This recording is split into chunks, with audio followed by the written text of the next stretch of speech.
Good afternoon. All right, before we start, there's a special place in heaven for anyone who has a sty. And coming into this, which you guys could probably see, and it's been a little stressful the last couple weeks, but I almost Ronnie Lotted it and cut off my eyelid. So I am here. You got to play hurt.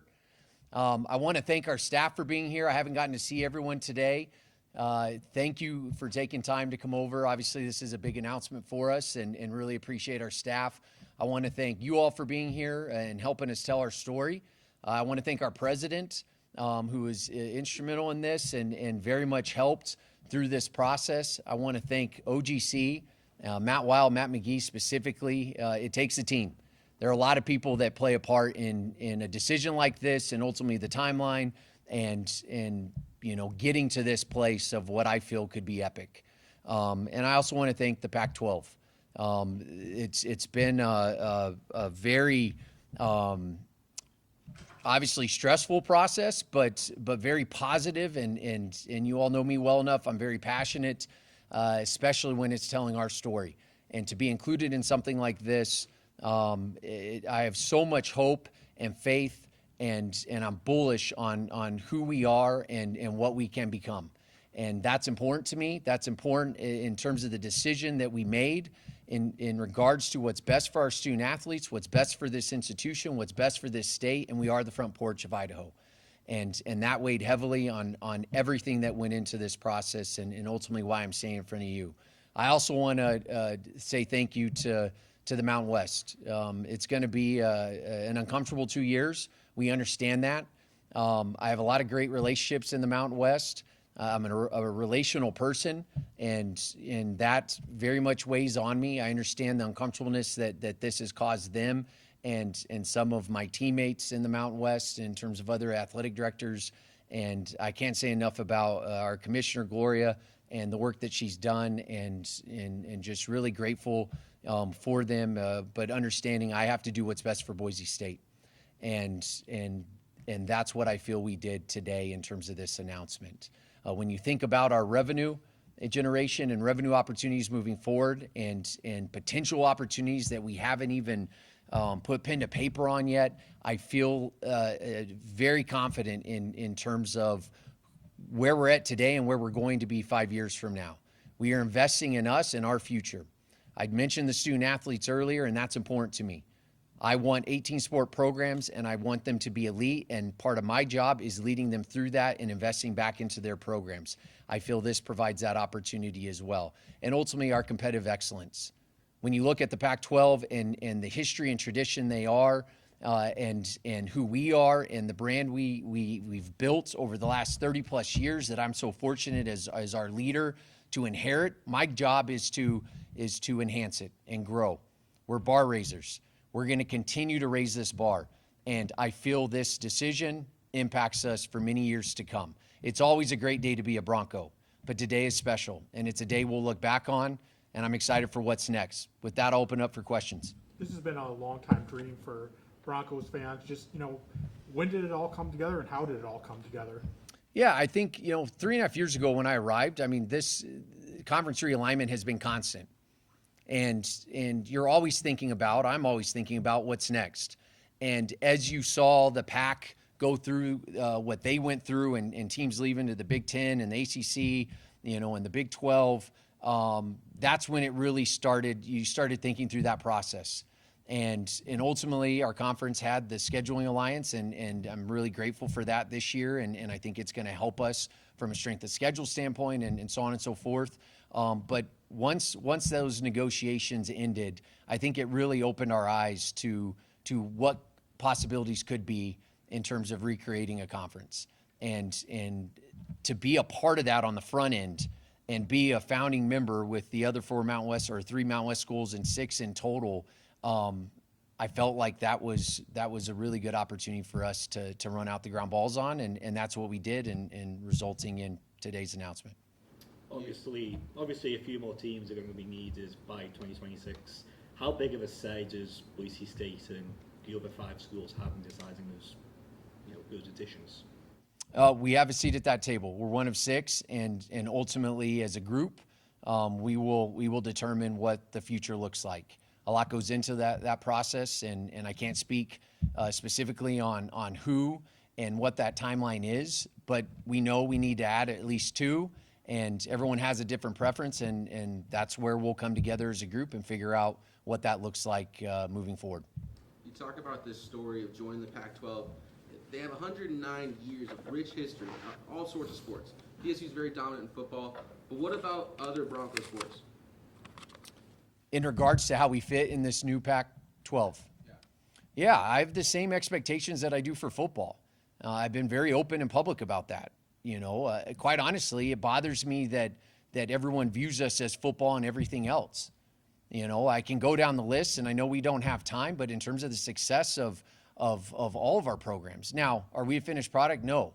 But I have a vision, we have a vision, and I have teammates in front of me, behind you all, that are bought into this vision that we have 18 sport programs, 350-plus student athletes, and our job is to do what's best for them and continue to invest in them and grow our overall brand as an athletic department. I don't want to just be known as a football program. And I think the football program, obviously, they've created this foundation, and we're all very grateful for that. But I believe in what Gordy's doing. I believe in what Tina's doing in gymnastics. I believe in what Pat and what he's done already in track. I believe in Kaylin and Trainer and Allison, and I mean, the list goes on. I need to make sure I mention everyone. Did I get everyone? Schultz, maybe not Justin. I'm kidding. I believe in Justin. That's important to me. And I know it's important to our team, and that's what we represent. When you're the front porch of a state, we expect competitive excellence across the board. And I'm really proud of our team. Through very uncomfortable times, COVID, et cetera, new AD, a lot of transition, and they continue to show up, and they continue to do the work, and we continue to find success on and off the field of play. It takes a team, and that's my vision that all 18 sports are going to elevate because of this. I know you said you won't name specific schools, but when you look at, who to add, what are you looking for in a school for the other spots in the conference? Yeah, I think it ties into the schools that are, obviously we're chosen for this. Innovation is important to us. We cannot operate the same way as we have in the past and expect different results. We cannot live in sanity. We have to be different. We have to think differently. There's going to be other revenue opportunities. There's going to be, in terms of when we schedule our events and what that looks like with this new media deal. And so we need partners that are going to buy into that vision, that we are not a finished product. And in my opinion, we have the next 5 years to determine the next 30 for us. And we have to double down, and I'm going to always bet on us. The word that's been used a lot over the last 12 hours is like-minded. The Mountain West 4 and the Pac-2, what is the common thread that makes you guys like-minded? The common thread, it's a great question, Prater. I think our competitive excellence, and talking to those ADs, and as we went through these conversations, hearing what their ultimate visions are and their goals, it's not surviving. There's a difference when you go out to survive versus succeed. It's a different mindset. It's what we've tried to build over the last 3.5 years. Whatever we don't have, we're going to go out and get. If it takes us 3 years to get shovel and ground, if not longer, in terms of the North End Zone, we're going to find a way. And the more I talk to those athletic directors, the more that was apparent. They are not settling. They are going to invest, and they're going to continue to be bar raisers at their own institutions. I'm very grateful for them, and we need to find people that are going to abide by that.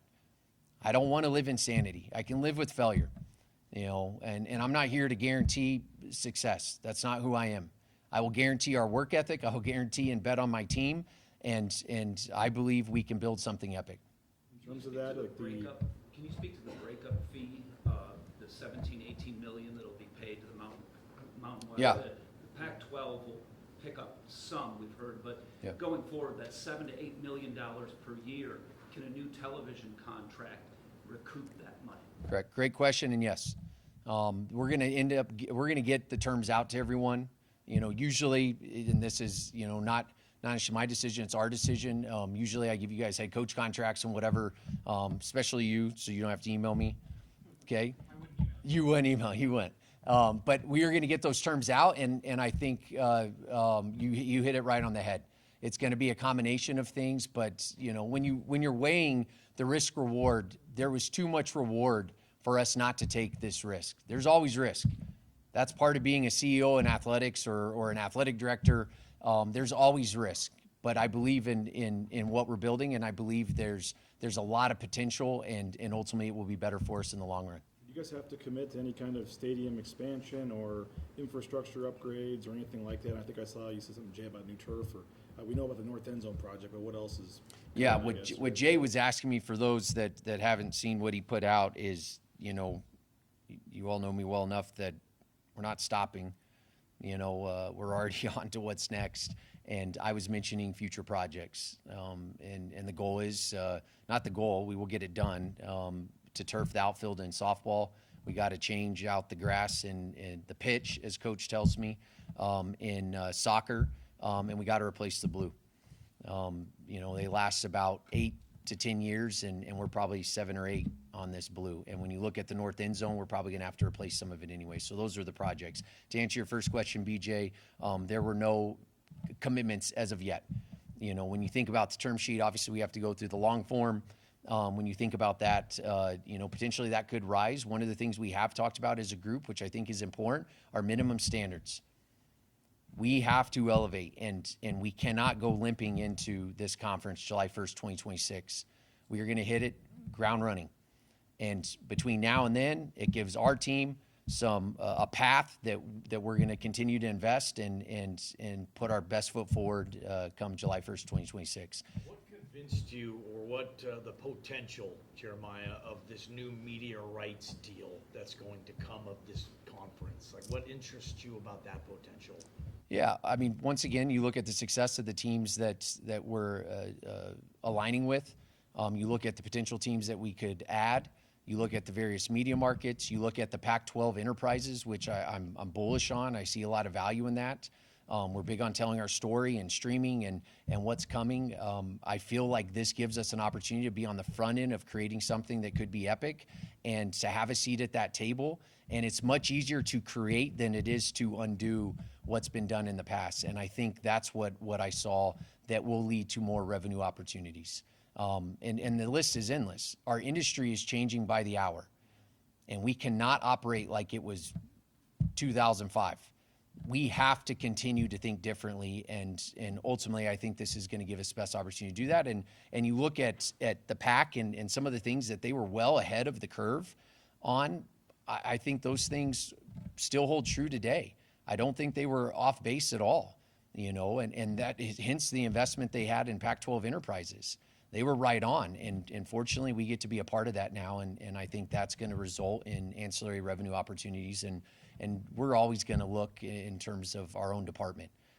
Were the media rights the key sort of factor here? Obviously, the two most obvious paths were Mountain West bringing in the 2 remaining Pac-12 schools, or what's happening today. Yeah. Mountain West has a long-term deal. Pac-12 essentially no longer does. They have the short-term, I think, CW deal. Yes. Was that kind of the thinking? We go to Pac, we can sign a new deal versus the Mountain West, we'd be hobbled? What was the there? Well, the Mountain West is going to go to the market here soon too. I think when you look at collectively the number of schools and how that pie is being split, and I think that ties into the decision of how many schools we ultimately add. I believe that we will, even at minimum, if we get to 8, that we will have more revenue from our media rights deal than we currently have where we're at. And that's enough for me that says this is a good decision. A couple people tried to pin you down on timeline. BJ did it this morning. You just heard it here. You've been very vague. Is there a reason why you're vague? Is there more specific? Vague in terms of what timeline? The timeline that this came together. Is there more specificity to be had, and if not, why? That's a good question, Don. Obviously, there's conversations that take place with various people. Where this really started, and I believe I was more specific this morning, but I'll be more specific now, where the conversations really started to escalate was after the negotiations ended with the Mountain West and the Pac-12. In terms of the scheduling alliance, yes. And I believe I said this on BJ's show this morning. When you look at like the start of this week, I was not envisioning standing in front of you today. it escalated over the last 48 hours of this is happening. Are you in or are you out? We already had talked through numbers and various data points, and I'm very analytical when it comes to decisions like that. And obviously conversations were taking place of whether or not we feel this is best, along with the ADs talking to each other, and we got up to a comfortable place last night when the term sheet was signed. Dr. Trump's testifying at Big City today. She's not here. What role did she play in this? Very much part of it. I don't, there's not many things I do in our department that I'm not leading up into her and letting her know what's going on and why I think what I do. And so along the way, I've brought her into the fold and kept her in the loop on here's what they're saying, here's what I think, and you get to a place that we were both aligned and we felt like this was what was best. You talk about that risk versus reward, and you mentioned some of the rewards that are going to be coming to VSU, but for the Pac-12, and what's rewarding for the Pac-12 for you and the 3 other schools that are going to be joining? Well, one, they have 2 teams right now, and ultimately they have a scheduling alliance for this year and not next year. And so the value of creating a conference and holding on to that tradition and history and brand that they represent is extremely valuable to them. And I think that was probably a driver. Everyone has options. This was one of many options that our team was looking at. Everyone's goal is to improve their situation today, that it's different tomorrow. And that's what they were doing through this, and that's where those conversations escalated when we felt like, all right, there's alignment, there is value, and more value than where we're at, and my job is to do what's best for Boise State. Right, any more? Here we go. All right, thank you. Thank you all. Go Broncos.